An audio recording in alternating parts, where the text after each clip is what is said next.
전능하신 아버지여, 오늘도 우리 창세기 1장 14절 이하의 말씀을 가지고 우리가 말씀의 떡을 나누기를 원하나이다. 오늘도 이 말씀 위에 두 손 들고 축복해 주셔서 우리들 이 말씀들을 크게 다시 한번 깨닫고, 우리 주님께서 이 세상을 어떻게 만들으시고 어떻게 사랑하셨는가를 알고, 우리도 정말 그 사랑하셨던 그 세상이 이토록이나 또한 변질되어진 것에 대하여 통탄을 여기며 하나님 앞에 정결한 마음으로서 살아갈 수 있도록 우리의 마음을 주께서 주장하여 주시옵소서. 오늘도 모든 말씀 위에 축복하여 주시고 우리들에게 큰 깨달음을 더하여 주시옵소서. 예수님의 이름으로 간절히 기도드리옵나이다. 아멘.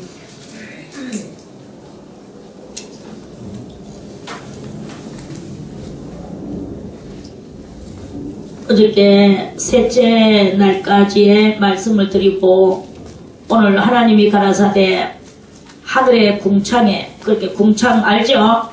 궁창은 궁자가 무슨 궁자냐 하면 끝궁자에 끝궁자, 그게 저 끝이다 이 말이지. 그렇지만 또 끝이 우리가 하늘이라고 보는 저 푸른 창공이 진짜 하늘이 맞다고 그랬습니까? 아니라고 했습니까? 하나님께서는 그걸 하늘이라고 우리들에게 가르쳐 주셨지만 우리는 그것이 아닌 것을 알아야 되는 거예요. 왜 그러냐 하면 우리들이 그냥 육체대로 살고 이 그 표면대로 살고 외모대로 살도록 하나님께서 허락을 해 주셨는 것이지만은, 그러나 우리는 그 표면에서 있으면 안 되고 우리는 그 이면의 것을 항상 볼라고 애쓰고, 그래서 그 위에 더 많은 하늘들이 있다라는 것을 항상 염두에 두고 그 보지는 못해도 그것을 알아야 된다 하는 그런 말씀이라고 그랬죠. 그래서 이제 근데 오늘 이제 이 하늘의 궁창에, 이거는 이제 우리가 보는 그 푸른 창공 거기입니다. 거기에 광명이 있어. 그래서 광명은 뭡니까? 광자는 빛광자, 명자는 밝을 명자. 밝은 빛이 있어 이 말이겠죠? 밝은 빛이 있어. 그 밝은 빛을 밝은 빛인데도 그 밝은 빛을 주야를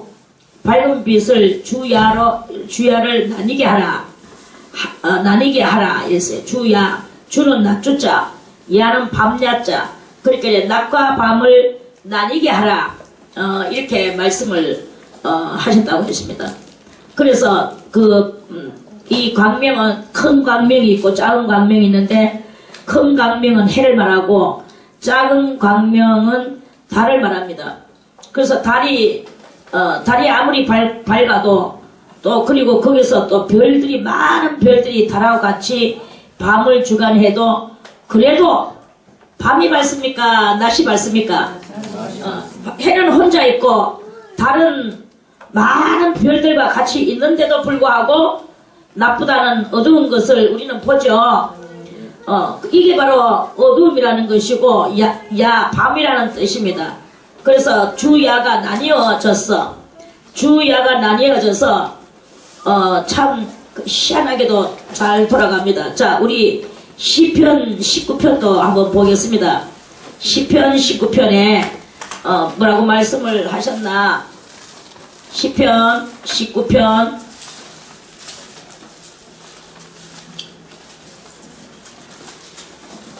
19편에 1절부터 보면요, 하늘이 하나님의 영광을 선포하고 궁창이 그 손으로 하신 일을 나타내는도다. 궁창, 저 하늘이 날은 날에게 말하고 이게 뭐 말을 합니까? 밤은 밤에게 지식을 전하니.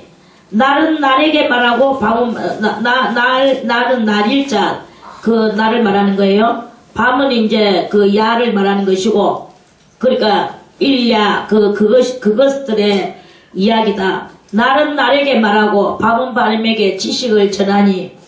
언어가 없고 저것끼리 뭐 밤아 나와라, 나사 나와라 뭐 나는 들어간다 이런 말을 하지 않아도 그런 언어가 없어도 언어가 없고 들리는 소리도 없으나 그 소리가 온 땅에 통하고 그 말씀이 세계 끝까지 이르도다. 하나님이 해를 위하여 하늘의 장막을 베푸셨도다. 해는 그 방에서 나오는 신랑과도 같고 그 길을 달리기 기뻐하는 장사와 같아서 하늘 이 끝에서 나와서 하늘 저 끝까지 운행하며 그 온기에서 피하여 숨은 자 없도다.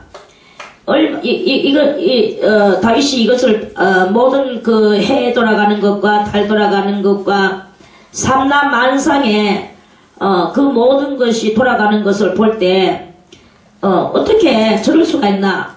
뭐 해야 나와라, 뭐 달아 나와라, 내 임무는 끝났다, 네 나올 차례다 이런 말 하지 않아도 항상 이렇게 서로 회전을 하고 또 같이 공전을 하면서 궁창에 돌아가는 이런 모든 것들을 보면서 다윗은 그걸 보면서 정말 저것은 어떻게 저렇게 대자연 그 온 우주 공간이 저토록이나 돌아가나, 신이 없으면 어떻게 저렇게 돌아갈 것인가, 과연 신이 이렇게 모든 것을 정리정돈으로 만들으셔서 이토록이나 세월이 참 그렇게 신에 따라서 움직이는구나. 저 산에 나무들이 수없이 있어도 누군가가 가서 조리개로 물을 주지 않아도 이 나무들은 하나님께서 해를 주고 비를 주고 바람을 주고 해서 저 산의 나무들이 저렇게 잘 자라나는 것을 이렇게 바라보면서 그건 다 이 신의 조화라는 것이 이렇게 그걸 너무 역력히 볼 수 있는 거예요. 어떤 사람은 글을 썼는데 정말 자기는 신을 인정하기가 싫었답니다. 그래서 하나님 조물주를 인정할 그것이 없었대요. 그래서 이제 그러고 있는데 어느 날 대자연으로 나가서 산으로 가고 바다로 가고 또 비행기를 타고 가서 올라가서 밑을 내려다보고 이렇게 많은 그런 것들을 보면서 여행을 하다가 신을 인정 안 할 수가 없어서 과연 이거는 사람의 조화로서는 안 된다. 그리고 아무리 저절로 돌아간다 할지라도 저절로는 이렇게 돌아갈 수가 없다. 어떻게 봄이 가면 여름이 오고 여름이 가면 가을이 오고 가을이 가면 겨울이 오고 어떻게 이렇게 될 수가 있는가.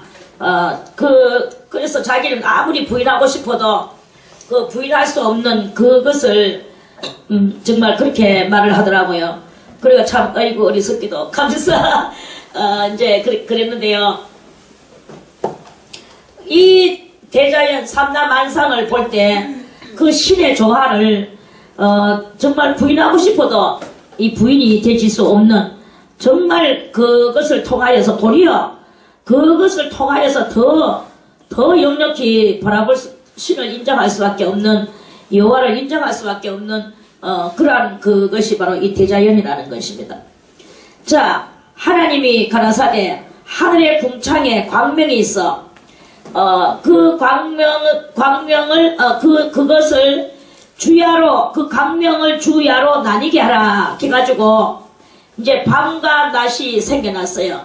밤과 낮이 생겨나고 또 그 광명으로 하여 그 큰 광명과 작은 광명이 네가 나오고 내가 나오고 또 네가 들어가고 내가 들어가고 이렇게 하는 이런 것들로 인하여서 징조와 이제 오늘 해가 붉구나, 그러면 내일 날이 흐리겠구나, 밤에 저저녁에 이 하늘가해가 불구스름하게 되는 날이 있어요.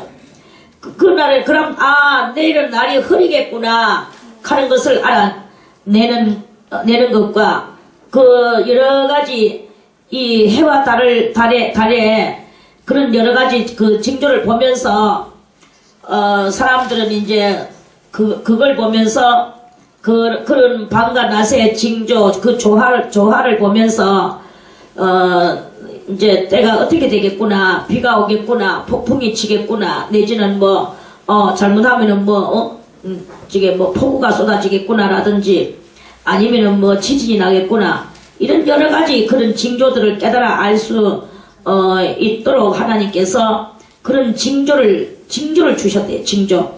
그래서 그냥 뭐 아무렇게나 사는 사람들은 징조도 볼 줄 모르지만 조금만 관심을 쏟으면 이 징조를 연구해서 그 징조를 보고 나중을 예언할 수 있는 그런 징조에 밝은 사람들이 이렇게 있습니다. 짐승들도 이 징조를 알아요. 그래서 비가 올라가면은 막 땅 밑으로 들어간다든지 아니면은 폭우가 치든지 그럴 때 잘 땅 밑으로 들어가든지 또 아니면은 또 어떤 지진이 일어나려고 할 때는 또 그 땅 밑에서 다 기어 올라오는 것을 바라보게 되거든요. 그 짐승들은요 정말로 이 징조를 잘 몸으로 받아들입니다. 깨달아 알아냅니다. 그리고 사시와 그랬어요. 사시는 사계절을 말하는 것입니다. 사계절. 이 봄, 여름, 가을, 겨울 이 사시를 말하는 것이고 그리고 일자는 맨날 날 오늘 내일 이거 그렇게 1, 2, 3, 4 이것을 말하는 것이고 연하는 1년, 2년 이런 것을 말하는 거예요. 그래서 달력이 만들어져서 올게 2016년도 또 뭐 1월 또 뭐 며칠 이런 것들이 그 달과 해를 보면서 그 달력들이 만들어지고 징조를 깨달아 알게 해지는 그것을 하나님께서 우리 인간들이 그렇게 하고 살도록 모든 것을 이 길을 다 터줬어요. 그래서 처음부터 뭐 그런 건 아는 건 아니지만 오랜 세월을 살면서 좀 똑똑하고 좀 예시가 밝은 사람들이 또는 해를 보고 뭔가를 연구할 줄 아는 사람들이 결국에는 이 모든 것들을 만들어내서 달력도 만들어내고 이렇게 하는 것이 이렇게 되도록 이렇게 하나님께서 이 14절에 그렇게 만들으셨다. 그것도 다 하나님께서 만들으셨다. 하는 것이 성경에서 이렇게 나오죠. 또 그 광명이 하늘의 궁창에 있어 땅에 비치라 하시고 그렇게 하늘의 궁창에 있어서 땅에다가 비쳐라. 그래서 땅에 비치니까 땅에 그 광명이 비추어져서 우리가 그 땅은 바로 이 지구 위. 그래서 우리가 그 해를 맞고 우리들이 살아가게 되는 것입니다. 밝음이 없고 어두움만 있으면 우리는 그대로 말라 비틀어지고 이 해에서 나오는 여러 가지 영양들이 많이 있습니다. 뭐 거기서 철분도 있고 뭐 마그네슘도 있고 뭐 미네랄도 있고 이런 여러 가지 것들이 있어서 그 해를 맞고 해를 맞아야만이 해의 비침을 받아야만이 건강해지지 해의 비침이 없으면 안 되는 게야. 중국에 가서 어떤 이야기를 들었습니다. 정말 참 비참한 이야기인데 그거는 참 그런 이야기도 다 있더라. 어떤 이제 아이가 있었는데 아이인지 처녀겠죠. 그러니까 아주 어린 처녀였어. 어린 처녀가 병원에 이제 치료를 받으러 갔어요. 의사한테 치료를 받으러 갔는데 이 의사가 그 아이가 너무나 예뻐가지고 그 아이한테 이제 잠자는 주사인지 뭔지 아이를 갖다가 혼수 상태에 빠뜨리는 주사를 한 방 놔가. 그러니까 그 깜짝같이 이 아이를 갖다가 잠들게 만들어가지고 저거 집 뒤에다가 굴을 파놓고 그 굴 속에다 칼을 갖다가 이제 연어놓고 밥만 먹이고 얘는 이제 이 굴 속에 같이 있어요. 굴 속에 갇히 가지고 그 의사치는 지 마누라도 있고 지 자식도 있고 다 있는 주제에 야를 굴 속에 가다 놓고 옷도 안 입히고 아무것도 안 하고 안 해주고 먹는 것만 이제 갖다 그냥 연면만 시켜주고 햇빛을 한 번도 못 보게 하고 그래가지고 그 굴 속에다 알 가다 놓고 이제 그 아이하고 아이를 강간을 해가지고 야가 굴 속에 갇혀가지고 이제 임신을 해가 그 속에서 아도 지절러 놓고 이렇게 하면서 가는 굴 속에서 알을 놓고 굴 속에서 그 아이를 키우고 그래 이제 이렇게 야가 한날은 그래 이제 그렇게 해가지고 이제 가는 그 아이를 굴 속에서 그 아이를 키우면서 아가 몇 살 때까지 그 아이가 있었냐면은 아가 새로 나온 아이가 7살이 될 때까지 그 굴 속에 있었는 거예요. 이 금방 나는 아이는 햇빛 하면 안 보고 야도 그 어마이도 햇빛 한 번 안 보고 그래서 굴 속에서 수년을 거기서 살았는 거예요. 그러다가 이제 그 도시 개발이 일어나가지고 그 뒤에 이제 그 사람들이 막 이제 불도저로 이제 땅을 밀면서 그 굴도 같이 파지게 됐어. 그리고 이 아이 모자가 부신 눈을 하면서 이 바깥으로 나오는데 햇빛 한 번 안 보고 이 수년을 갖다 이 굴 속에서 이 아들이 잖아 눈을 보고 그 자리에서 눈을 막 이렇게 하면서 그래가 그게 이제 신문지상에 드러났어.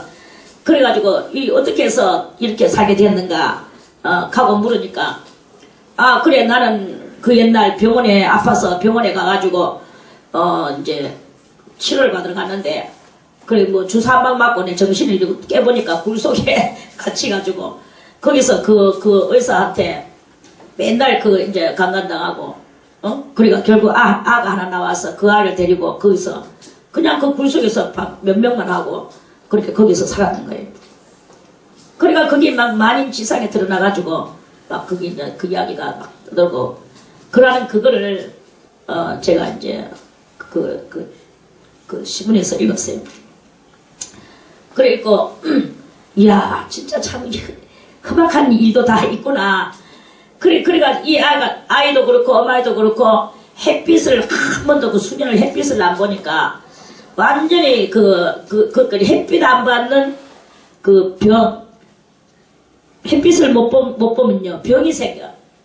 그러니까 아이도 병이 들었고 어머니도 병이 들었고 그러니까 이제 그 의사는 수갑 차고 이제 끌려가고 이런 그런 그 신문을 봤습니다. 그래 사람이 햇빛을 안 보면 살아갈 수가 없어요. 만약에 해가 없다고 밝음이 없다고 생각을 해보세요.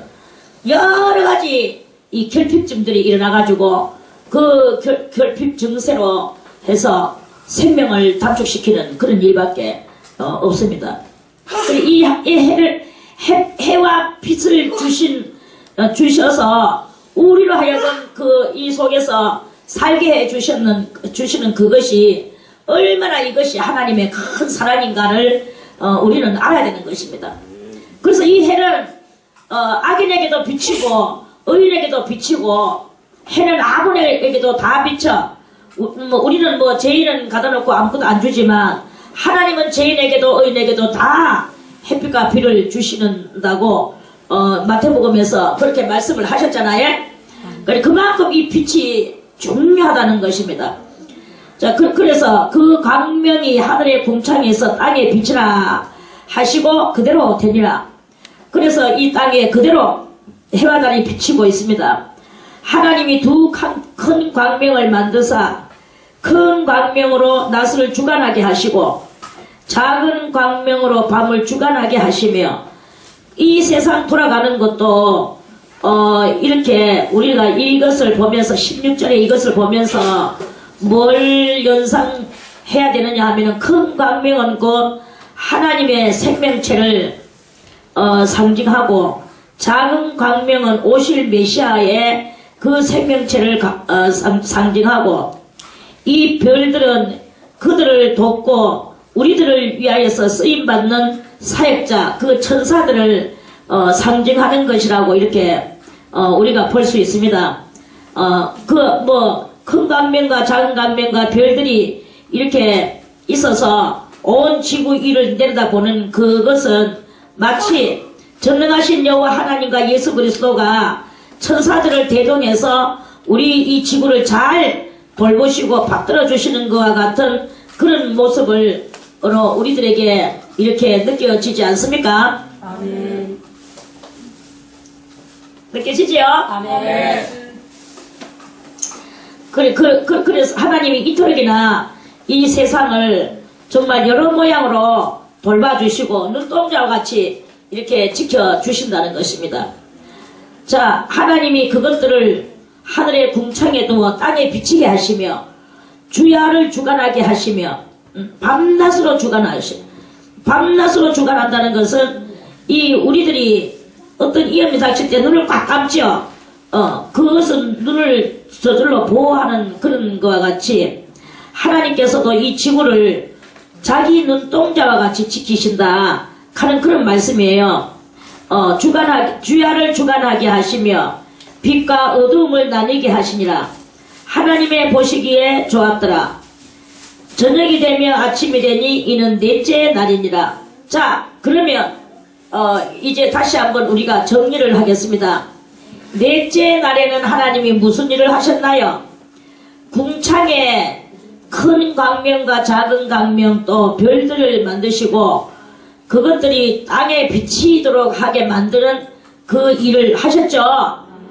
이것이 바로 넷째 날에 되어진 역사입니다. 20절에 하나님이 가라사대 물들은 이제 아까번에는 14절에서부터 19절까지는 어디에 지역이 어딥니까? 지역이 궁창 하늘이죠. 자, 20절에는 어딜까요? 하나님이 가라사대 물들은 생물로 번성케 하라.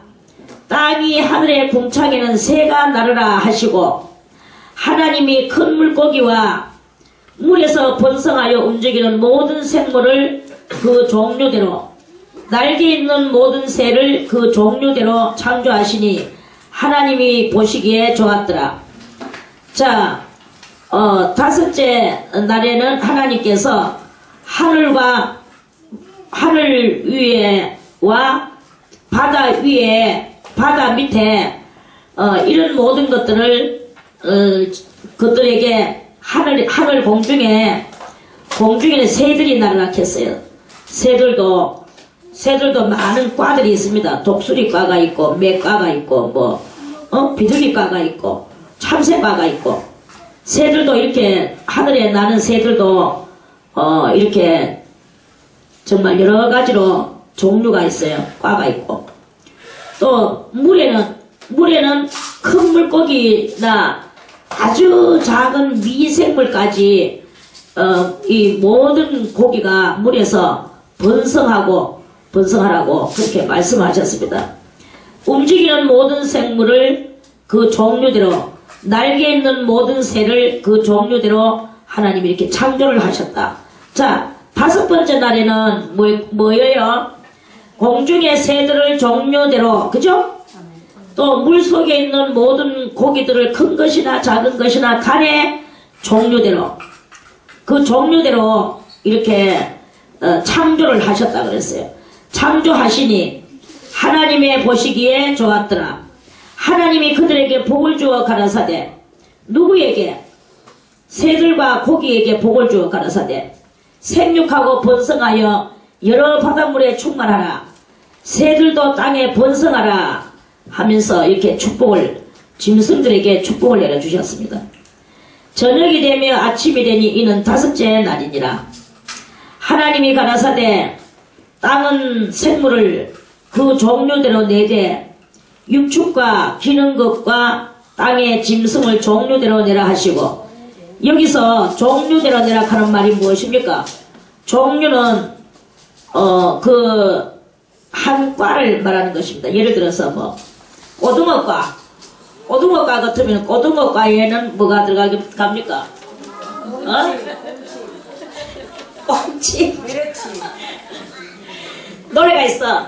메르치 아버지 꽁치 아버지 산마 아버지 고등어 아버지 상어 아버지 고래.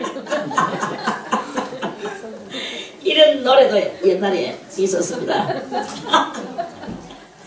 이게 한과예요. 종류는 달라. 종자는 다른데 한과라고. 고양이과라고 있어.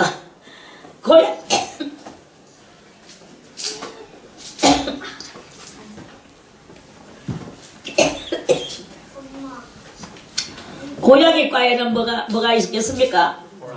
1번 호랑이, 그 다음에 살쾡이, 하이에나, 또 표범, 그런 것들이 있습니다. 그게 다 한과입니다. 이걸 보고 이제 같은 종류라고 말을 하죠. 자, 25절에 하나님이 땅의 짐승을 그 종류대로, 육축을 그 종류대로, 땅에 기는 모든 것을 그 종류대로 만드시니 하나님의 보시기에 좋았더라.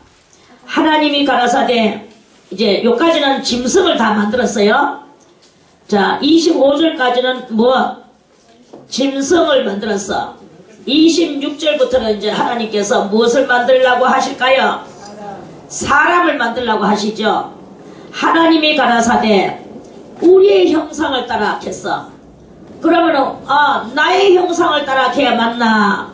우리의 형상을 해야 맞나? 우리가 알기로 하나님이 만드셨는데 나의 형상 하면은 그 단수입니까? 복수입니까? 자, 우리의 형상은 단수입니까? 복수입니까?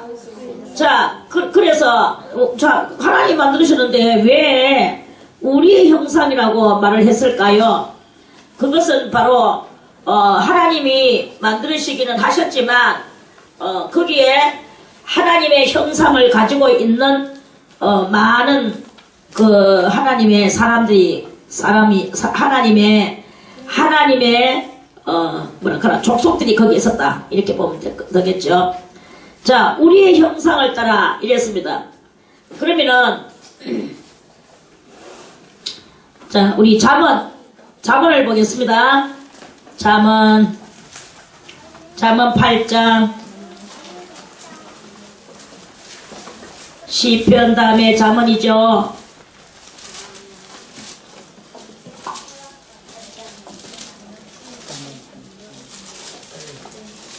흥빈아, 니는 한글 아나 모르나? 알아요? 한글 다 읽을 수 있어? 그래? 자, 잠언 8장 22절에 하나님이 이렇게 창조하실 때 과연 하나님이 창조를 온 세상 하셨지만 그렇게 완전 혼자서만 계시면서 하셨을까? 우리가 이렇게 하나님께서 여러 가지로 말씀을 우리에게 알게 해주십니다. 자, 잠언 8장 22절에 여호와께서 그 조화의 시작, 조화 뭡니까? 뭔가를 만드는 이야기를 하시는 거죠. 그 조화의 시작, 태초에 일하시기 전에 태초에 어디입니까? 우리 창세기 지금 1장 읽고 있죠? 그때가 태초예요. 태초에 일하시기 전에 나를 가지셨으며, 여기서 나는 누구일까요? 나는 예수 그리스도입니다. 나를 가지셨으며 그랬죠? 자, 만세전부터 상고가 뭐예요? 윗상자 윗꽃자 가장 처음부터 그때부터 땅이 생기기 전부터 내가 세움을 입었나니. 내는 누굽니까? 예수님이시죠.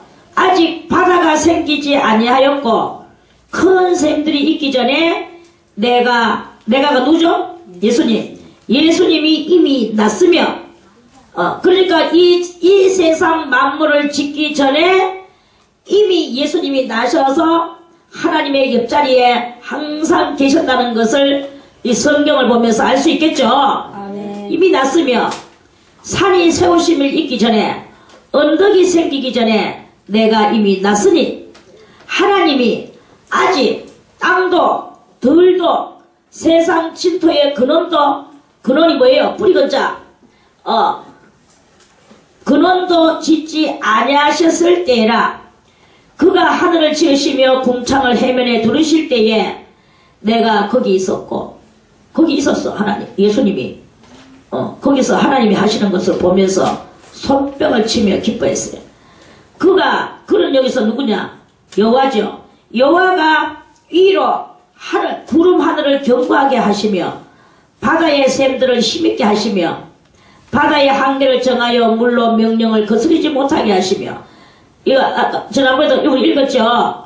물로 명령을 물러가라 켰을 때 싫다 하고 계속 물이 칼칼 흘러내려오지 않고 물의 명령을 따라서 거스림을 받고 물이 알았습니다 하고 물이 물러가 가지고 수문 안으로 쏙 들어갔다고 그랬죠? 아멘. 그래서 명령을 거스르지 못하게 하시며 또 땅의 기초를 정하실 때에 내가 그 곁에 있어서, 누구 곁에? 여호와 하나님의 곁에 있어서 창조자가 되어 가는 건 뭡니까? 창조하시는 자의 옆자리에 앉아 있으니까 자기도 같이 창조자가 되는 것체가 되어서 날마다 그 기뻐하신 바가 되었으며 항상 그 앞에서 즐거워하였으며 사람이 거처할 땅에서 사람이 거처할 이 땅을 보면서 하나님이 땅 만들어내시는 것을 보면서 즐거워하며 인자들을 기뻐하였었느니라. 그랬죠? 그래서 예수님이 이렇게 그 창조하실 때에 항상 여호와 하나님하고 같이 계셨다 하는 말씀입니다. 자, 우리 그러면 이때 또 누가 있었겠나? 욥기 38장을 한번 보겠습니다. 욥기 38장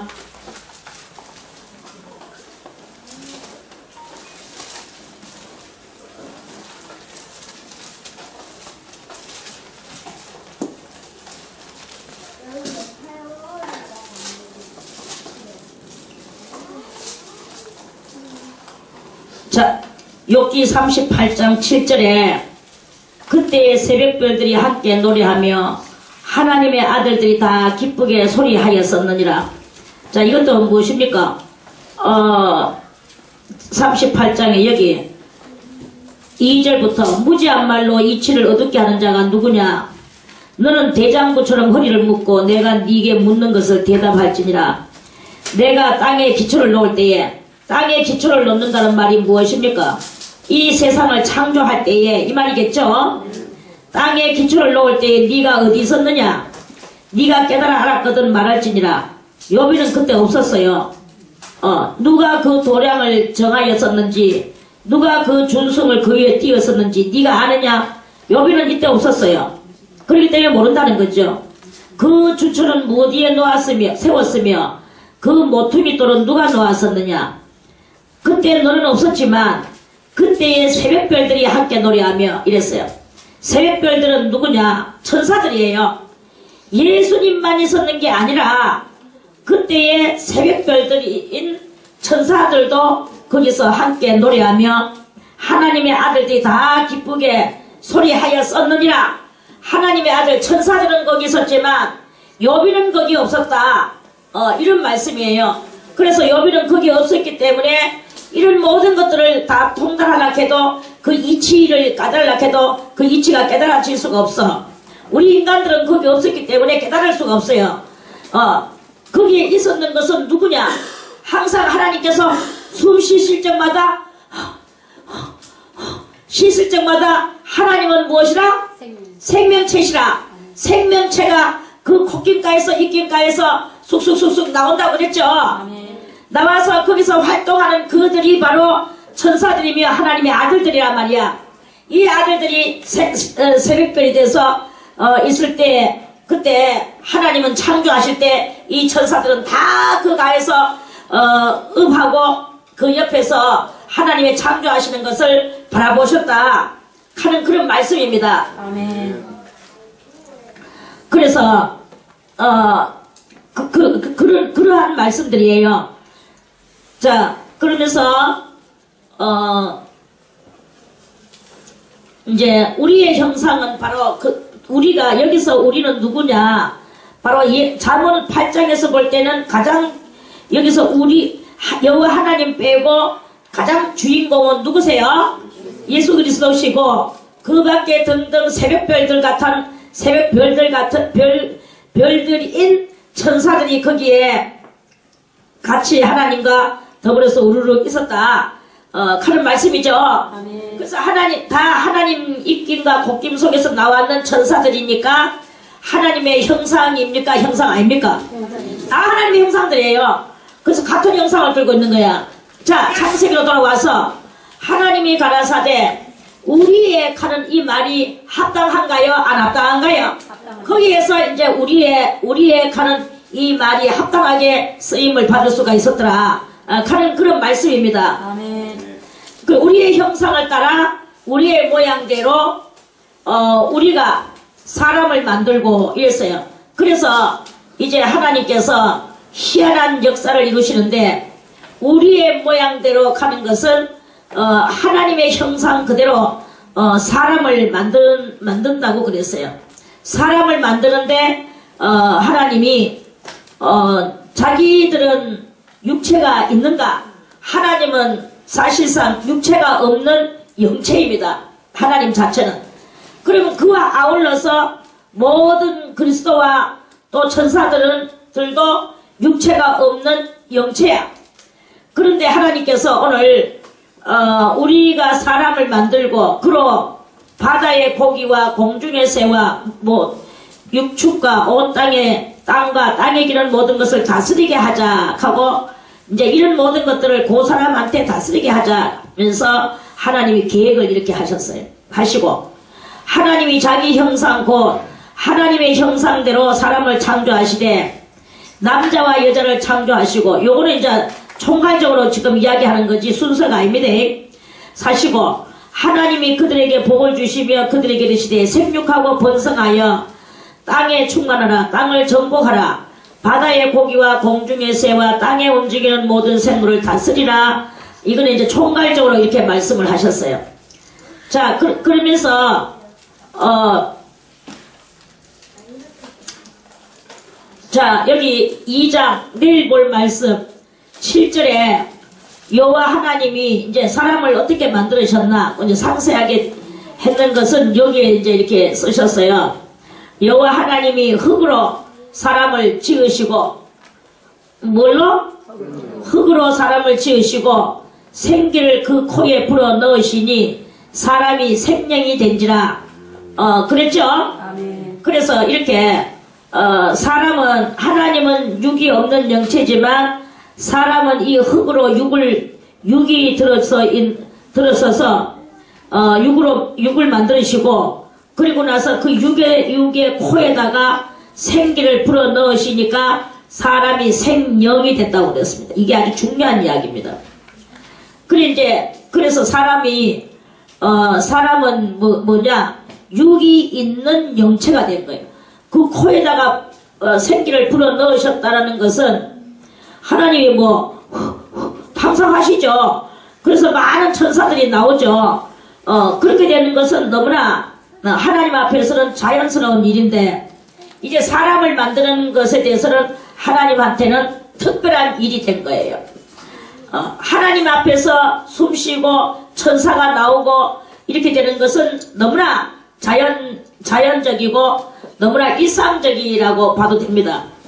그런데 이제 일상을 떠나서 새롭게 하나님께서 특이한 일을 하셨는데 그게 바로 흙으로 인간을 만들으시고 거기다가 우정 불어 넣으신 이것이 바로 천사보다도 좀 더 나은 그러한 그 사람이 된 것에 대해서 이제 우리가 이렇게 알아야 되는 것이다. 그런 말씀이죠.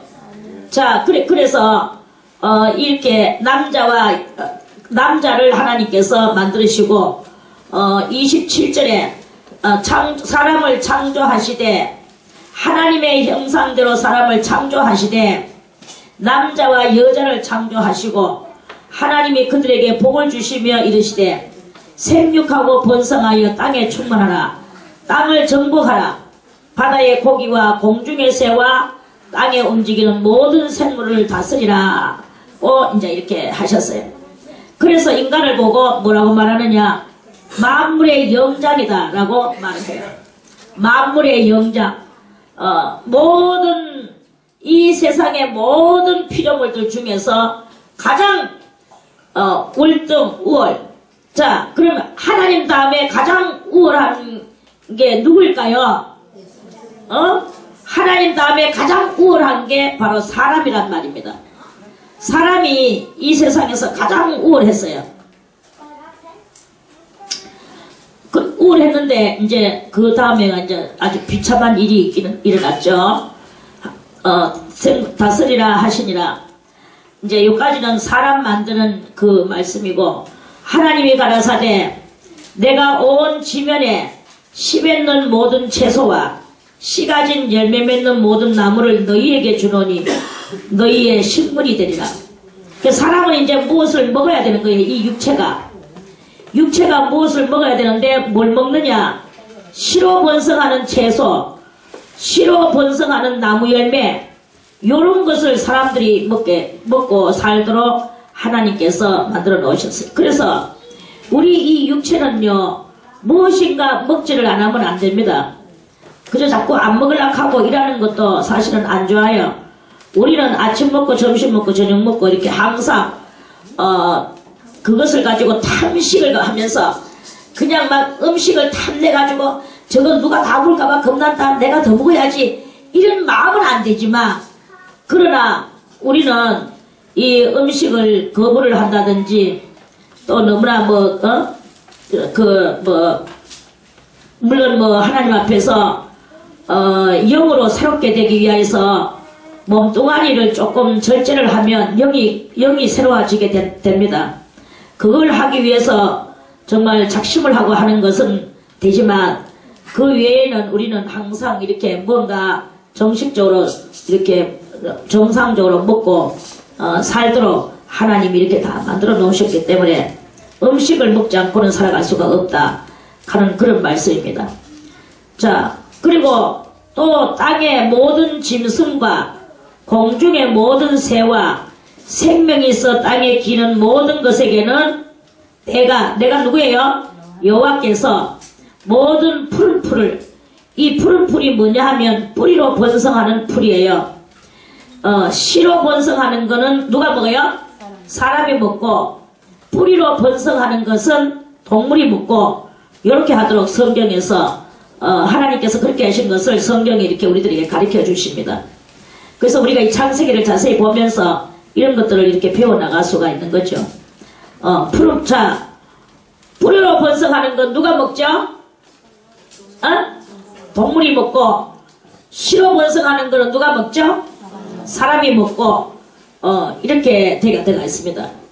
이때는 동물을 잡아먹거나 고기를 잡아먹거나 이런 건 없었어요.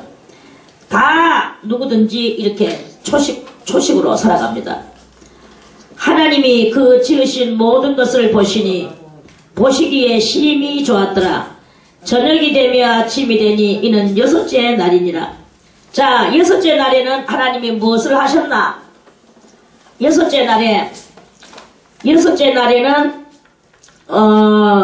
모든 땅의 생물이 그 종류대로 나왔다고 그랬죠.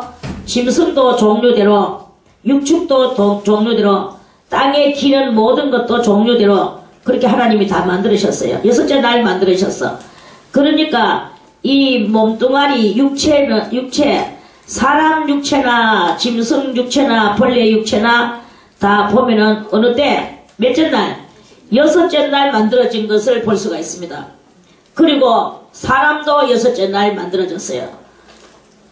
그리고 이제 이 여섯째 날 하나님께서 그 사람에게 이 짐승들을 다 다스리게, 공중의 것이나 땅 위의 것이나 땅 아래 바다에 있는 것이나 다 사람 보고 다스리라고 하셨고, 이제 사람이 먹는 것은 씨로 번성하는 거, 짐승이 먹는 것은 뿌리로 번성하는 거, 이렇게 먹도록 하는 것을 이제 그러니까 생태계, 모든 이 생태계를 여섯째 날 이렇게 해주시는 것을 이렇게 볼 수가 있습니다. 자, 오늘은 여기까지 말씀을 드리고요. 내일 2장 말씀을 또 다시 또 드리겠습니다. 우리 떡을 먹으며 우리 옷을 입으리니 오직 당신의 이름으로 우리를 칭하게 하여 우리로 수치를 명쾌하라 하리라.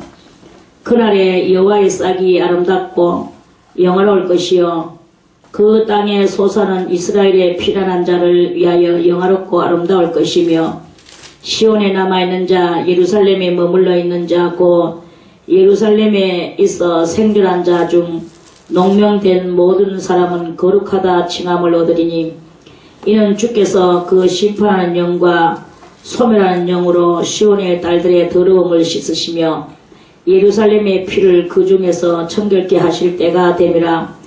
여호와께서 그 거하시는 온 시온산과 모든 지폐 위에 나시면 구름과 연기, 밤이면 화염의 빛을 만드시고 그 모든 영광 위에 천막을 덮으실 것이며 또 천막이 있어서 낮에는 더위를 피하는 그늘을 지으며 또 풍우를 피하여 숨는 곳이 되리라. 아멘. 아멘. 기도 드리겠습니다. 하나님 감사드리옵나이다. 아버지 하나님 축복하여 주시옵소서. 오늘 이 저녁에 이사야 4장 말씀을 가지고 우리가 말씀의 떡을 나누기를 원하옵나니 할렐루야. 거룩하신 아버지여, 능력과 권능의 손, 피 묻은 손, 하나님의 그 우월하신 손을 이곳에 드리워 주셔서 우리들이 그 아래에서 먹고 마시며 전능하신 주의 뜻을 깨닫는 귀한 영혼의 행복의 시간이 되어질 수 있도록 주님이여 이곳을 축복하여 주시옵소서. 하늘을 여시고 온전한 능력을 저희들에게 온전히 부어주셔서 우리들 정말 주님의 거룩한 그 큰 뜻을 밝히 깨달아 아는 그러한 우리들 되어질 수 있도록 주여 축복하여 주시고 다스려 주시고 그 크신 은혜를 베풀어 주시옵소서. 감사와 찬송과 영광과 존귀를 주님 앞에 돌려오며 예수님의 이름으로 간절히 기도드리옵나이다. 아멘. 어저께 여자들이 사치가 극도로 세지면 뭐가 일어난다 그랬습니까? 전쟁이 일어난다고 그랬죠. 그래서 전쟁이 일어나면은 왜 됩니까? 결국에는 전쟁이 일어나면 너도 죽고 나도 죽고 죽는 거예요. 뭐 너만 죽는 것이 아니고 내만 죽는 것도 아니고 다 죽어. 그럼 전쟁은 누가 합니까? 대충 남자들이 다 전쟁을 해요. 전쟁은 남자들이 하지. 그러니까 니도 죽고 전쟁해서 니도 죽고 나도 죽고 다 죽어버리니까 뭐 남자들이 그 집안 다 죽어버리는 거야. 그러니까 이제 남자가 귀하고 여자들이 우글우글 남는 그런 그게 왔어요. 그러니까 자연적으로 그렇게 화려하고 사치가 그걸 달하던 이 모든 것들이 전부 다 기가 죽어서 여자들도 어떻게 한다 그랬습니까? 지난번에 3장에서 너희 장정은 칼에 너희 용사는 전란에 망하고 또 24절에 그 터머리에 그때의 24절 그때의 썩은 냄새가 향을 대신하고 이제 그 향수도 없어지고 식지도 안 하고 정말 남자들이 다 죽고 없으니까 오빠도 죽고 남편도 죽고 아버지도 죽고 집안에 이런 장골들이 다 전쟁에 나가서 죽는 거예요. 그래 이제 막 신경 쓰고 너무나 고통을 당하고 이래서 머리털이 다 빠질 정도로 대머리가 숱한 머리털을 대신한다 그랬어요. 그 대머리가 까질 정도로 아주 극도의 고통을 당하는 그런 시대가 온다는 거예요. 그래서 그리고 다 굵은 베옷을 입고 있는 거야. 굵은 베옷은 우리나라로 말하면 삼베옷인데 이 삼베옷은 언제 입습니까? 대충 초상 때에 다 입잖아요. 그래 전부 다 이 초상이 났어. 남편이 죽고 오빠가 죽고 동생이 죽고 아버지가 죽고 다 전쟁터에 나가서 이 남정들이 다 죽었는 거예요. 그래서 굵은 베옷이 화려한 옷을 대신해서 입고 자자한 흔적이 얼굴에는 막 자자한 흔적들이 막 너무나 고통당하는 그런 얼굴들인 거예요. 그 화장하고 예쁘던 그 얼굴들이 사치를 해서 그렇게 뒤집어 쓰던 얼굴들이 다 지금은 엉망진창이 돼가지고 있는 이런 그 때가 이제 온다는 것입니다. 그래서 그 성문은 슬퍼하며 곡할 것이요 시온은 황무하여 땅에 앉으리라. 이제 이렇게 돼서 이제 세월이 이제 나오는데 산 사람 어쨌든 죽었는 남정들은 다 죽었고 산 사람들이 살아야 되는데 이제 여자들만 우글우글 남았고 처녀들만 남았으니까 어떻게 해야 되겠습니까? 이제 어떤 일이 일어나느냐. 그날에 7 여자가 한 남자를 붙잡고 말하기를 우리가 우리 떡을 먹으며 우리 옷을 입으리니 오직 당신의 이름으로 우리를 칭하게 하여. 칭은 무엇입니까? 그 이름을 누구의 아내라는 이름을 붙여달라 이거지.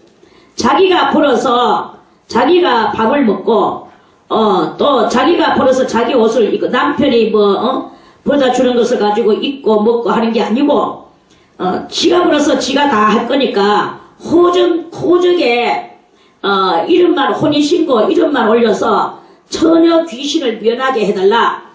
이런 뜻이에요. 우리는 누구의 아내라 하는 이것만 달라 이라. 처녀로 죽으면 수치를 당하는 거예요. 사실은 요새는요 전부 다 갓디비가 배 밖에 나와가지고 처녀들도 우리는 시집 안 가 뭐 이카면서 우리 오연수 권사님 보세요. 갓디비 배 밖에 안 나왔습니까? 나와가 있잖아요. 유창하게 살아갑니다.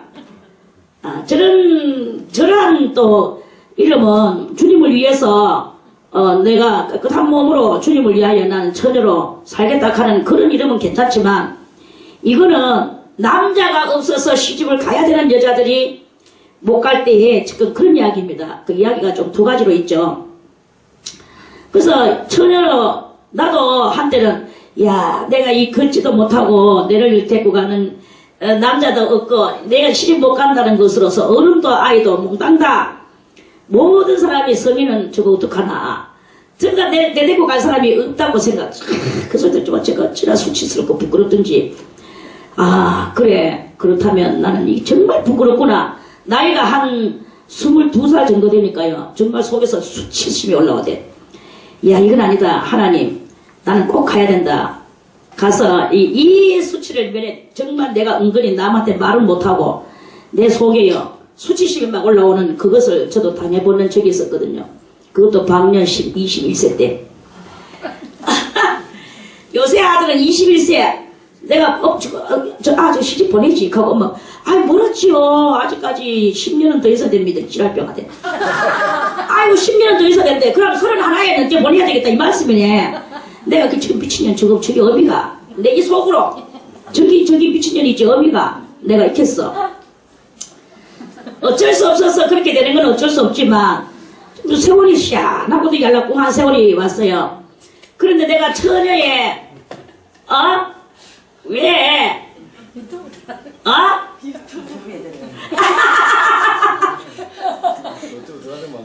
괜찮습니다. 이런 것에서는 저는 욕을 동네방네 할 겁니다.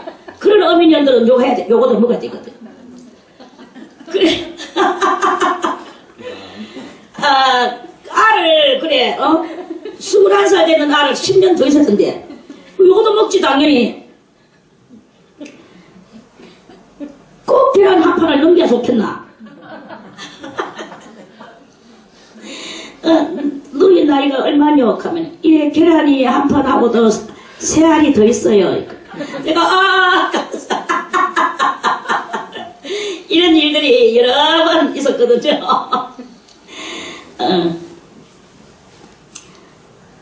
지금은 세월이 정말 참 그러는데 내가 자세히 그 처녀들의 심정을 제가 투시를 해서 들여다보는데 속으로 부끄러워합니다.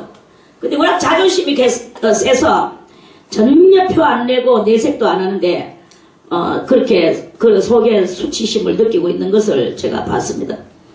그리고 남자들도 수치심을 느끼고 있는 거 봤고 서로 간에 다 그렇게 하면서도 눈가리들이 높아가지고 서로 못 맞추는 거예요. 이런 일이 지금 이 시대에 아주 귀한 시대가 이렇게 우리는 지금 왔는데 사는데요. 남자들이 정말로 다 없어졌을 때 이러한 일이 일어난다는 거예요. 그날에 7여자가 한 남자를 붙잡고 말하기를 우리가 우리 떡을 먹으며 그렇게 자기가 벌어서 자기 배를 채우고 우리 옷을 자기가 벌어서 자기가 옷 입고 남편이 한 개도 안 도와줘도 되니까 오직 당신의 이름으로 우리를 칭하게 하여 우리로 수치를 명쾌하라 하는 그런 때가 올 정도로 남자들이 아주 귀한 시대가 온다는 것입니다. 지금은 전쟁은 일어나지 않아도 지금 또 아주 기이한 현상이 또 있어요. 무슨 기이한 현상이 있냐 하면은 사람들이 조금 그 시대는 조금 지나가는 것 같기는 한데요. 바로 직전 얼마 전까지만 해도 의학적으로 알을 베면 의학적으로 딸인지 아들인지 옛날에는 낳아봐야 아는 거야. 그래서 속담이 말하기를 아들인지 딸인지 아는 것은 떡시루를 쏟아보아야 알듯이 그렇게 나봐야 안다고 그랬는데 지금은 의학으로 다 알게 되는 거예요. 그래, 의학으로 알게 되니까 아들이면 놓고 딸이면 싹둑싹둑 유사를 시켜버려요. 그래가지고 지금 아들이 울굴 많은 시대에 살고 있습니다. 그런데 또 거기 이제 한참 그랬어요. 그런데 요새는 또 사상이 또 사상이 변했어. 나는 그러니까 옛날에는 이 대물림의 사상이 있어서 그 아들이 나와야 그 가문에 대가 안 끊긴다 하는 그것 때문에 아주 아들 선호 남아 선호 사상이 팽배했어요. 그런데 지금은 남아 선호 사상이 점점 없어지면서 남자들도 남아 선호를 안 해요. 자기가 아버지인데 딸만 나도 아무 이상 없고 아들 없이 못돼 하면서 이렇게 나오면서 딸을 또 아주 또 선호하는 시대가 왔어요. 그리고 어떤 사람은 이제 우리 결혼해서 딸 하나 아니면 둘만 놓고 아들은 절대 놓지 말고 그렇게 하면서 우리 깔끔하게 살자. 딸만 있으면 깔끔하다고 생각하고 아들이 있으면 지저분하다고 생각하는. 그래서 나는 아들이 싫어. 딸만 깔끔하게 해서 그러니까 딸방을 아주 공주방 같이 꾸며가지고 딸을 그렇게 원하는 그런 그 시대가 지금 또 왔어요. 이것도 또한 언밸런스적 시대인 거예요. 하나님은 딸이고 아들이고 너 생기는 대로 다 낳아라. 사나 제한이고 나발이고 치아라. 하나님은 이렇게 말씀하시는 거거든요. 그런데 사람은 하나님의 뜻을 전혀 개의하지 않고 지 마음대로 이랬다 저랬다 하면서 세상을 지금 살아가고 있습니다. 그런데 이제 때가 이르면 또 한번 대단한 전쟁이 일어나게 될 겁니다. 지금 우리가 살고 있는 시대가 극도의 사치가 아주 극으로 달려가고 있는 그런 때에 우리가 살고 있거든요. 더 이상의 사치에 그것은 없습니다. 그래서 지금은 가난학자도 사치하고 부자도 사치하고 빚이 산더미같이 있어도 사치스럽게 사는 그런 시대에 우리가 살고 있습니다. 그리고 얼마 안 있으면 전쟁이 일어나. 그러면 다 또 뭐가 죽습니까? 남자들이 결국은 다 죽어요.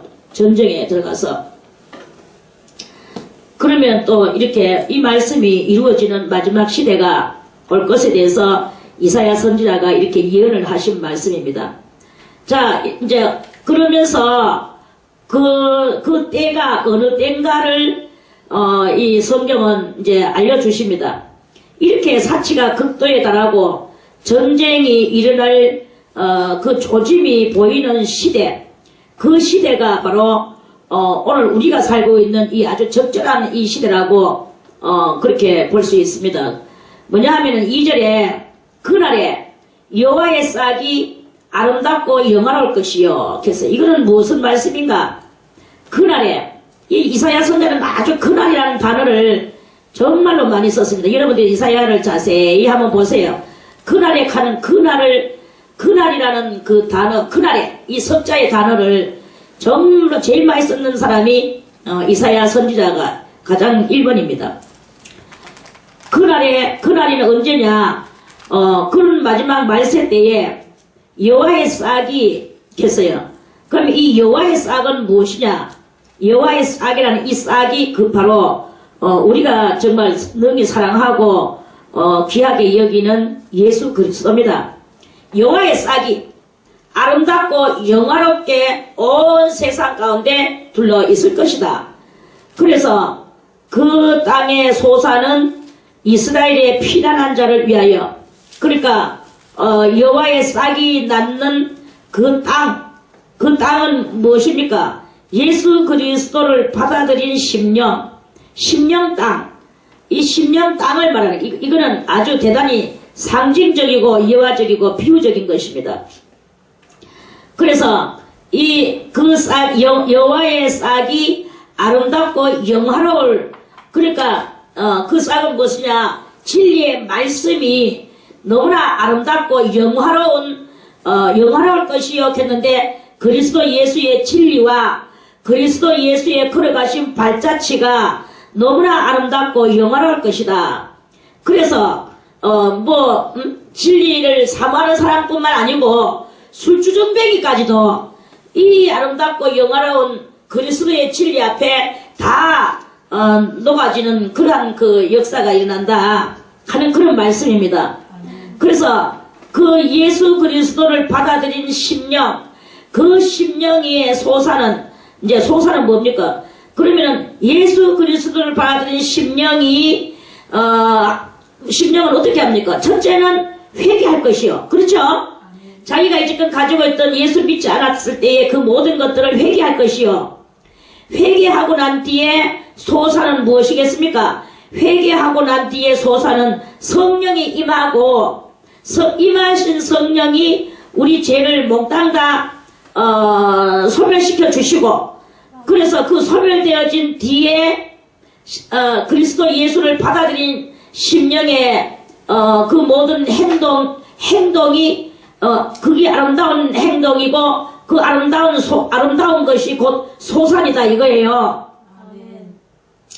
그래서 그 아름다운 행동이 소산이고, 또는 뭐냐, 그리고 더 성령이 스승이 되셔서 내 심령 속에서 진리를 가르쳐 주셔.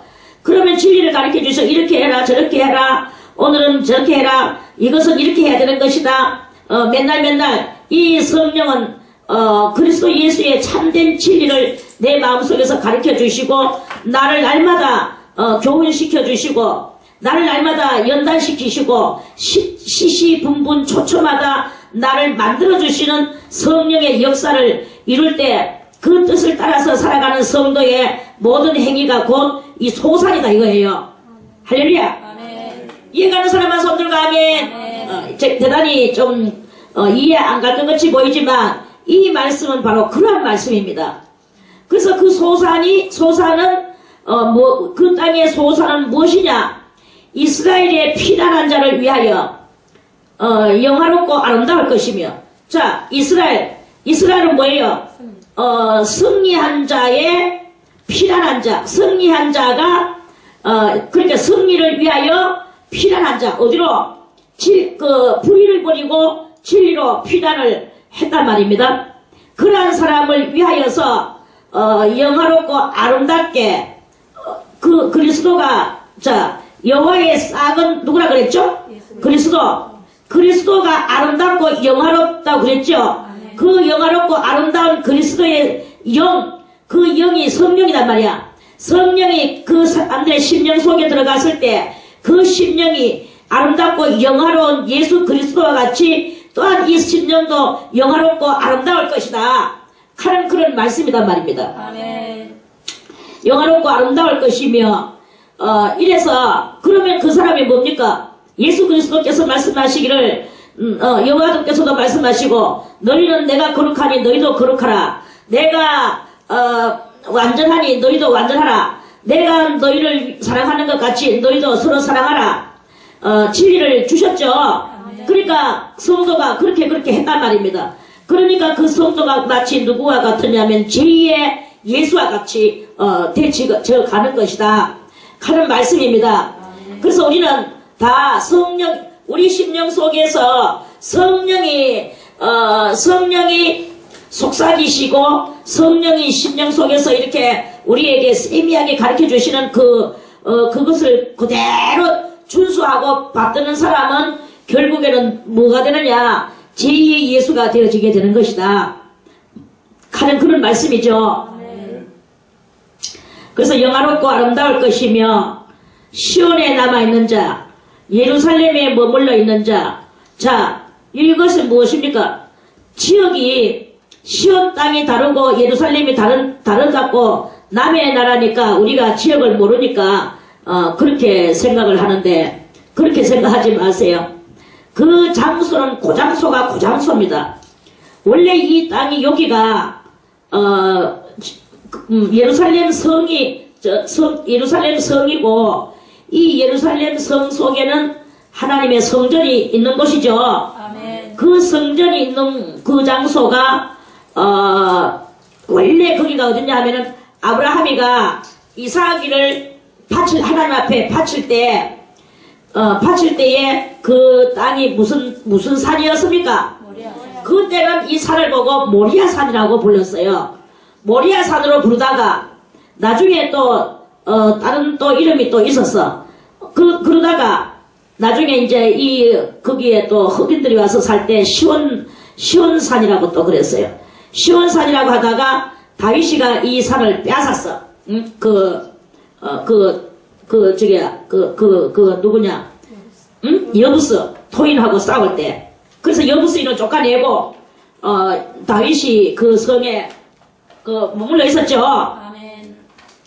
그래 이제 머물러 있을 때 그때는 무슨 성이라고 불렀습니까? 다윗성이라고 불렀어요.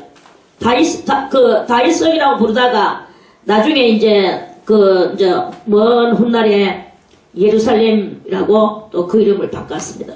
예루살렘이라고 바꾸고 나서 이제 계속 지금까지 예루살렘이죠. 그렇다면 이제 여부스 토인이 살 때나 모리아 산이나 이런 모든 그러한 그것이 그것을 해서 그 다음에 시온으로 해서 예루살렘을 이렇게 쭉 넘어간 것이 뭐냐 하면 우리의 이 심령 그러니까 신앙의 발전이라고 그렇게 보면 됩니다. 우리의 신앙의 발전이 정말 참 여러 가지로 그렇게 그런 불신의 그런 것들이 이렇게 남아 있었지만 이 시온도 시온 때부터 시작해서 다윗성 때까지 해가지고 예루살렘이가 요 3단계로 한다 하면 시온은 곧 불신자 초신자 이렇게 생각하면 되고 불신자 초신자 꼭 불신자 초신자는 아니고 초신자라고 보면 되겠죠. 그 초신자의 단계라고 보면 됩니다.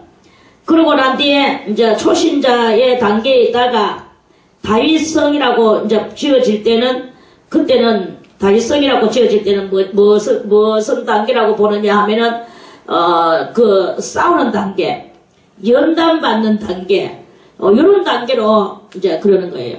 그러다가 예루살렘이라는 단계로 올라오면 그거는 무슨 단계냐? 거룩함의 단계다. 이런 말씀이에요. 여기는 지금 다윗성이라는 말은 할 필요가 없기 때문에 여기는 그것이 없는데 결국은 우리의 이 신앙 걸음이 그 걸음을 이렇게 걸어가는 것이다. 자, 그러면 똑같은 것인데 시온에 남아있는 자, 예루살렘에 머물러 있는 자, 그 예루살렘에 있어 생존한 자 중 농명된 모든 사람은 거룩하다 칭함을 얻으리니. 자, 그러면 이것이 무엇일까요?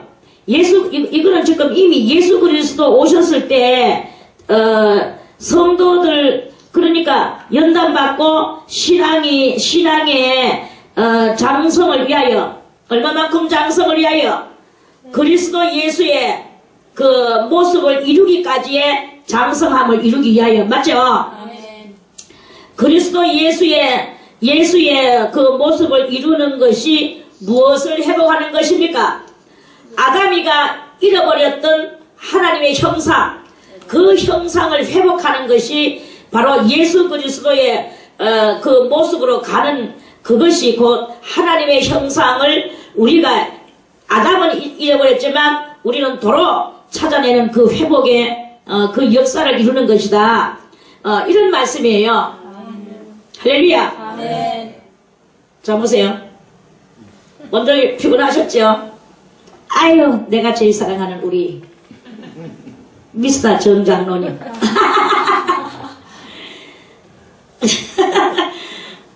우리의 만남이 몇 년 있을까? 장로님이 별로 뭐 잘하는 것도 없는데 그런데도 나는 이상하게 사랑스러운 거야. 이건 또 무슨 병이냐? 이러면서 내가 생각할 때가 많습니다. 근데 참 장로님이 있으면 내가 힘이 되거든요. 힘도 될 것도 해주지도 않네 사실은. 뭐 내한테 뭘 해줬노? 해준 것도 없어.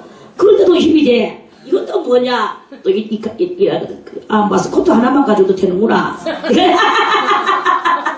이렇게 생각을 여러 번 또 했는 적도 있어. 얄팍한 계산을 하는 거죠. 그런데 이 같이 간다는 것이 얼마나 좋은 것입니까? 같이 간다는 거. 같이 가는 것에서 그래 김희숙 집사 같이 가도록 옆에서 또 만들어내 놓는 거야. 그래 내가 잘 붙여줬구나. 이렇게 잘 붙여주는 김성희를 봤나. 내 말이 맞습니까 틀립니까?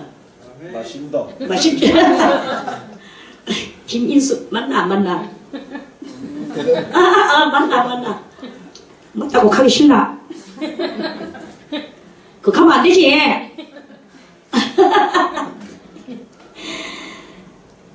자, 졸지 마세요. 예. 어?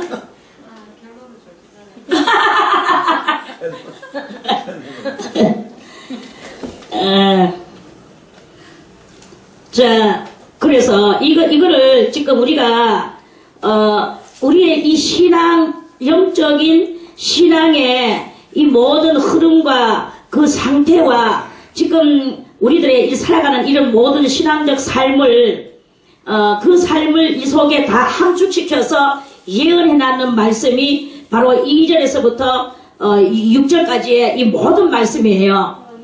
그거를 우리가 깨달아야 된다. 이사야 선지자가 대단한 예언을 했어요. 자기는 그 시대를 지금 이 시대를 살지도 못했습니다.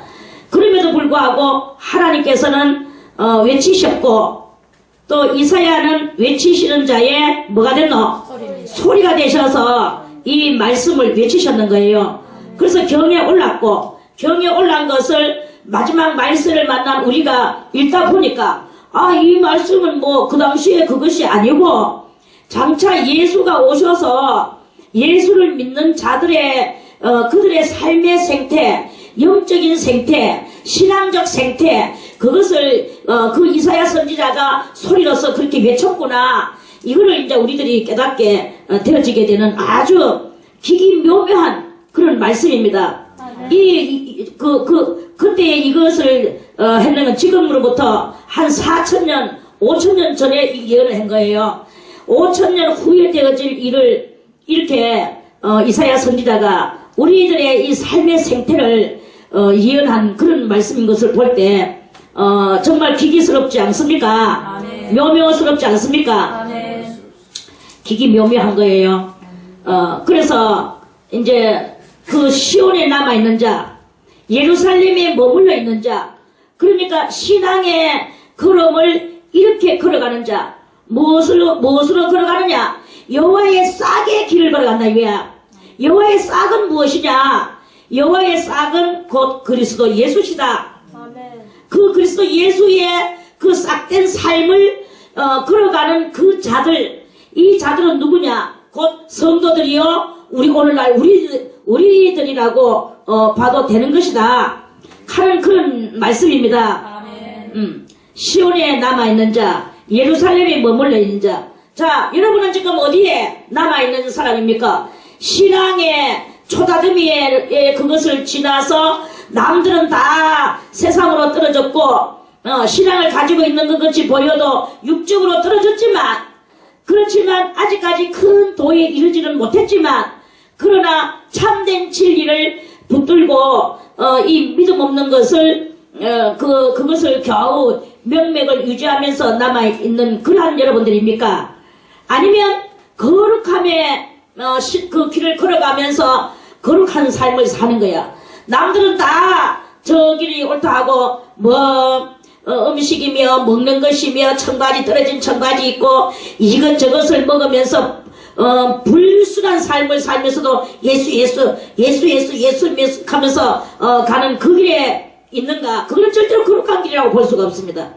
이 예루살렘에 머물러 있다는 말은 거룩함의 그 먹는 것과 입는 것과 생활의 이 모든 삶을 성경의 기준에다가 맞추어서, 진리의 기준에 맞추어서 그러나 하면 거기는 창세기도 있고 레위기도 있고 또 출애굽기도 있고 또 신명기 민수기도 있고 이런 구약의 오경들의 그 역사가 있단 말입니다. 이 구약의 오경들의 역사를 절대로 무시하지 않고 그 오경들의 그것을 그대로 우리가 지켜 나가려고 애쓰는 거예요. 누구에 의하여?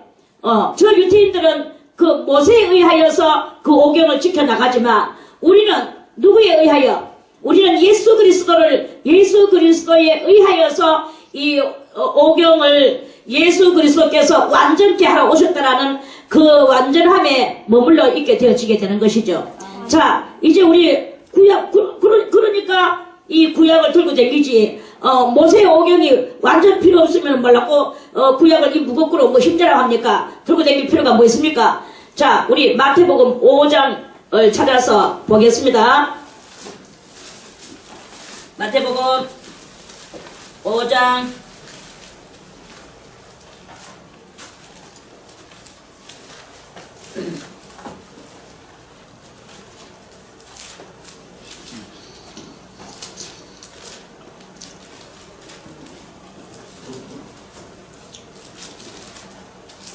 이거 왜 이렇게 자꾸 섞이노? 자, 마태복음 5장 17절. 자, 마태복음 5장 17절에 예수님이 하신 말씀이죠. 다 같이 내가 율법이나 선지자나 피하러 온 줄로 생각지 말라.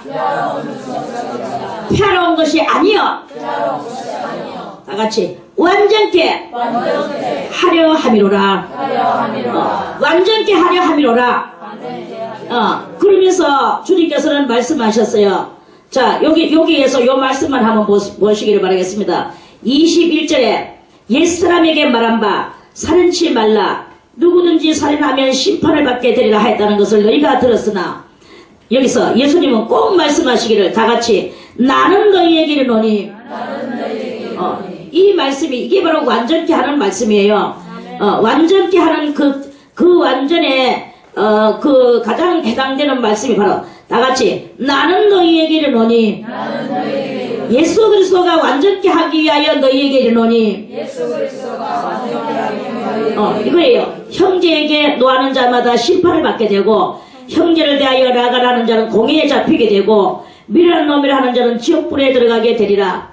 그러면서 쭉 이렇게 이제 거기에서 예수님의 이 사랑에 대해서 쭉 말씀을 하시고, 또 다시 27절에 또 가늠치 말라 하였다는 것을 너희가 들었으나 나는 너희에게 이르노니. 그랬죠? 항상 예수님의 이 완전함은 무엇입니까?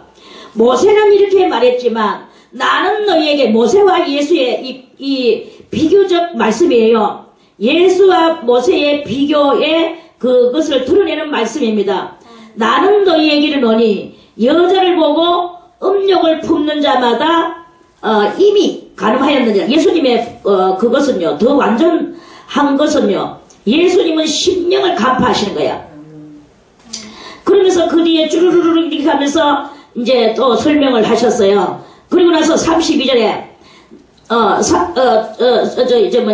31절에 또 일러서되 누구든지 아내를 버리거든 이혼 증서를 줄 것이라 하였으나, 요거는 모세의 율법이죠.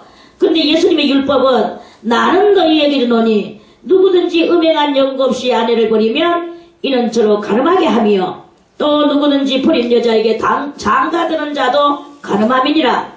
자, 보세요. 33절에 또 옛사람에게 말한 바 흠맹세를 하지 말고 네 맹세한 것을 주께 지키라 했다는 것을 너희가 들었으나. 그래서 우리는요, 하나님 앞에 서운하거나 뭘 했거나 이런 것을 굳이 그거를 해야 된다 이 말입니다. 그 별것도 아닌 거 가지고 하나님 왜 그러실까? 그런 생각 절대 하지 마세요. 여러분들이 그 시시끌렁한 것을 하나님 앞에 약속해놔놓고 그 시시끌렁한 것을 안 지키는 여러분들이 더 그거 센 거예요. 자, 그래서 너희가 들었으나 나는 너희에게 이르노니. 여기도 그랬죠? 나는 너희에게 이르노니 도무지 맹세하지 말라. 하지도 못할 맹세를 왜 하느냐? 그게 다 너희들의 그 악으로 말미암은 우울감이다 이 말입니다. 그래서 못할 것은 아예 말도 하지 말고 할만해서 하려고 하나님 앞에 약속을 했으면, 서운했으면 그대로 지켜야 되는 거예요. 그럴 때 여러분들한테는 하늘로부터 성령의 놀라운 은혜가 내려옵니다. 왜 안 내려옵니까? 하나님을 계속 허성비성하게 하니까, 주님 앞에 그렇게 하니까 그렇게 되는 거예요. 자, 38절도 보세요. 또 눈은 눈으로 이는 이로 갚으라 했다는 것을 너희가 들었으나, 눈은 눈으로 이는 이로 이렇게 똑같이 주고받고 그렇게 하라는 모세의 명령을 너희가 들었으나 나는 너희에게 이르노니 악한 자를 대적지 마라. 악한 자에 대응하지 말고 상대하지 마라 이게. 누구든지 네 오른편 뺨을 치거든 왼편도 돌려대며 또 송사하여 겉옷을 가지고 한 자의 겉옷까지 가지고 이렇게 쭉쭉쭉 했어요. 자, 여기 보세요. 43절에 또 내 이웃을 사랑하고 네 원수를 미워하라 했다는 것을, 원수를 미워하라, 모세의 법에는 원수를 미워하라 했어. 그것을 너희가 들었으나 나는 너희에게 이르노니 너희 원수를 사랑하라.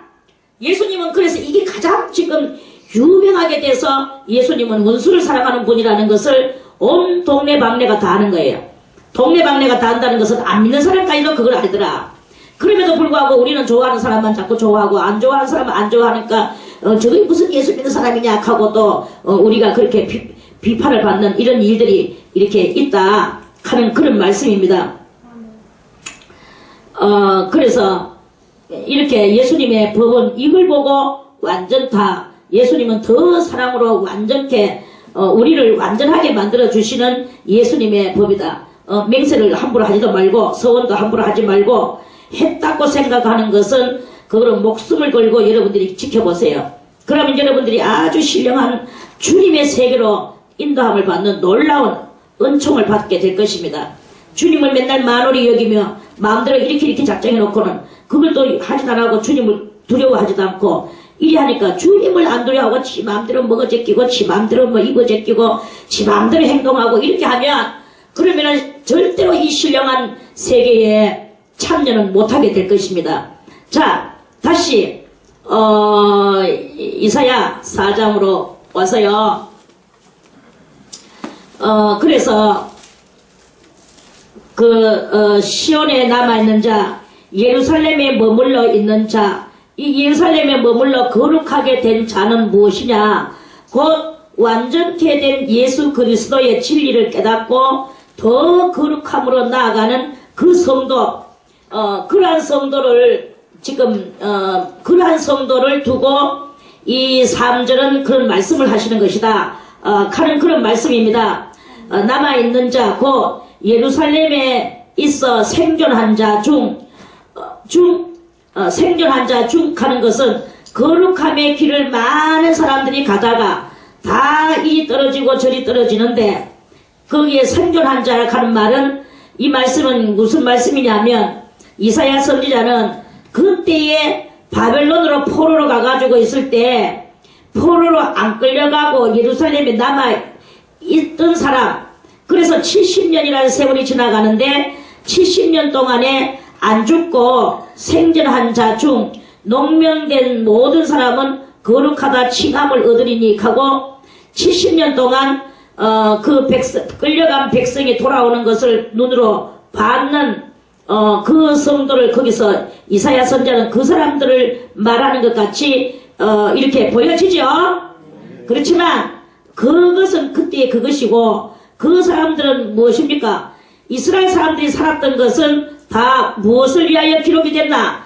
자, 우리 고린도전서 10장을 다시 찾아서 보겠습니다. 고린도전서 10장.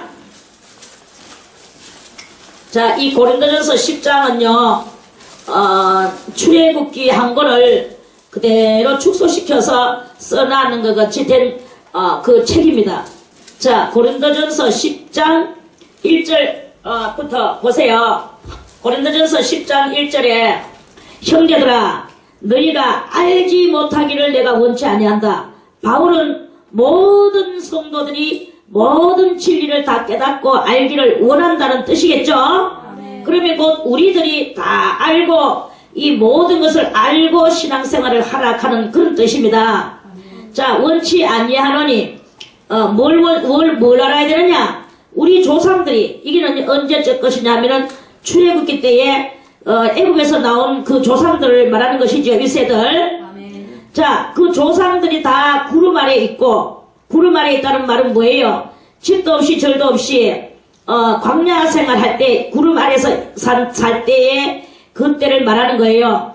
오케이? 아멘. 자, 다 구름 아래에 있고 바다 가운데로 지나며 바다는 뭐예요? 어느 바다?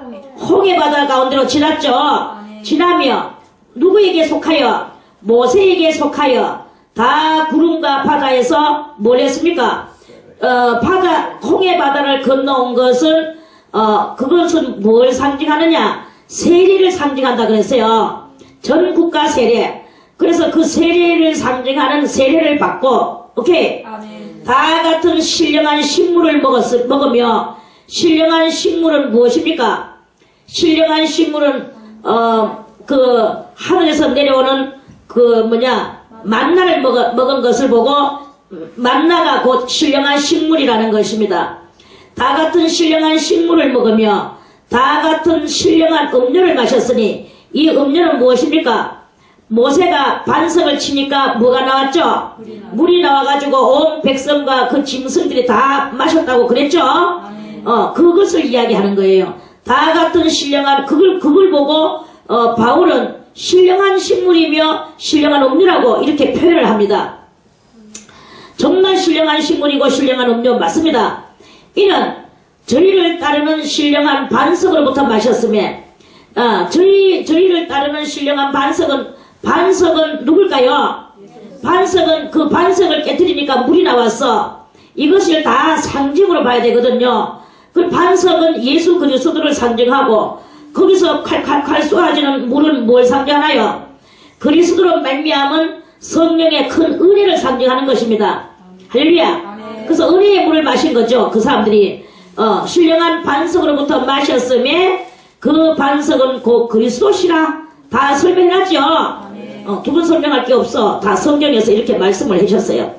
그러나 그래서 이 많은 한 민족들이 이렇게 나와서 이렇게 사는데, 그런데 그들이 다 똑같이 신령하고 하나님만 바라보고 이러면 얼마나 좋았겠습니까?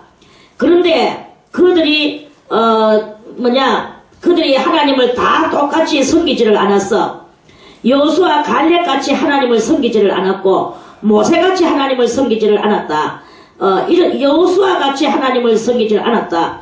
이런 말씀이에요. 전부 다 막 신할산 외투를 훔쳐서 저거 집에 갖다가 감춰 놓지를 안 하나, 뭘 갖다 전리품 훔쳐서 갖다 감추고, 다 물질적 정신을 가지고 그 광야에서 하나님의 나라를 이루려고 하는 거예요.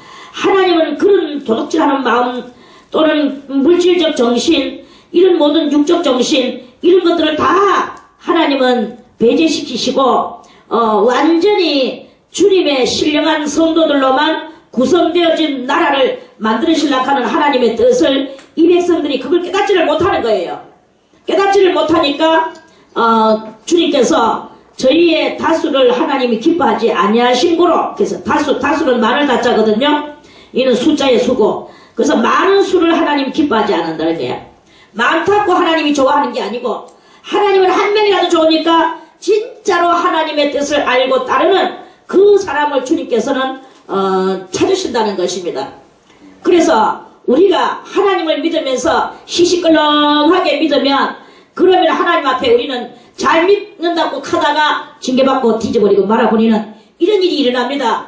그러니까 우리는 항상 겁과 두려움과 떨림으로 너희의 구원을 이루고 또 주님이 기뻐하시는 그 거룩함을 온전히 이루어야 되는 것이다 하는 그런 말씀이에요. 아멘.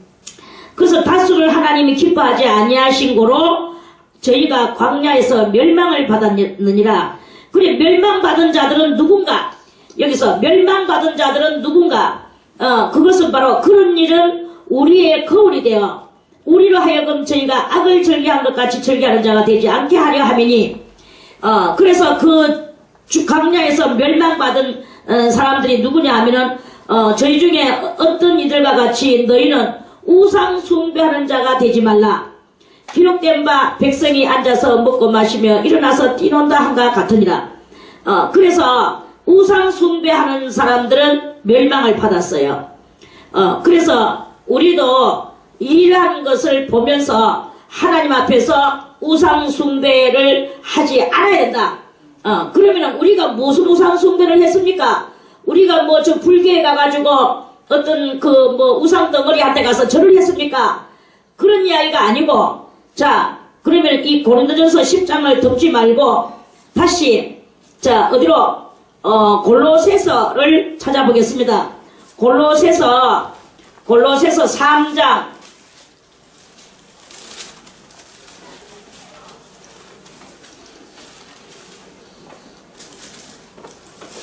골로새서 3장, 3장에서, 잠깐만요. 골로새서 3장,